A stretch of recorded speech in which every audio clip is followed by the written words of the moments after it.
اب ہم آتے ہیں متعلقہ حاصلات تعلم کے حوالوں کے ساتھ مشق، زبان شناسی اور لکھائی کے کچھ اہم پہلوؤں کی طرف۔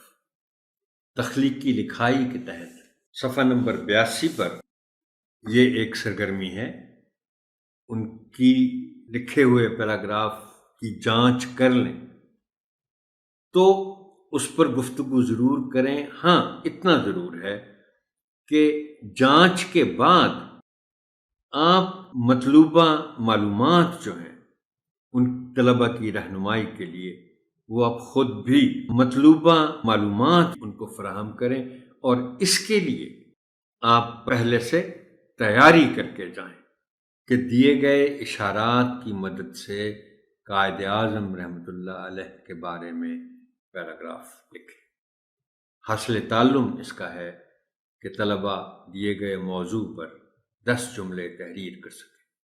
محترم ٹیچر، آپ یہ کام تو بہرحال کروائیں، لیکن اس سرگرمی کو طلبہ سے کروانے سے پہلے میری رائے یہ ہے کہ آپ ان کے ساتھ کوئی گفتگو نہ کریں، بس ان کو یہ سرگرمی کرنے کے لیے کہیں کہ وہ یہ لکھیں۔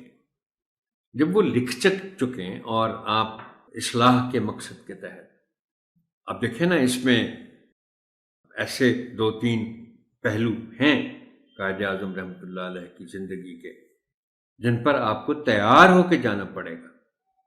مثلاً بطور طالب علم ان کی عادات، عملی زندگی میں کامیابیاں اور مسلمانوں کے لیے خدمات، سب سے بڑی کامیابی۔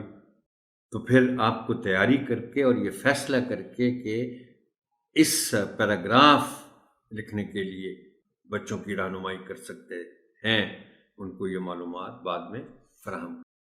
یہ سیشن یہاں تک ہی محترم ٹیچر، آپ کی سماعت کا شکریہ۔ اللہ حافظ ناصر۔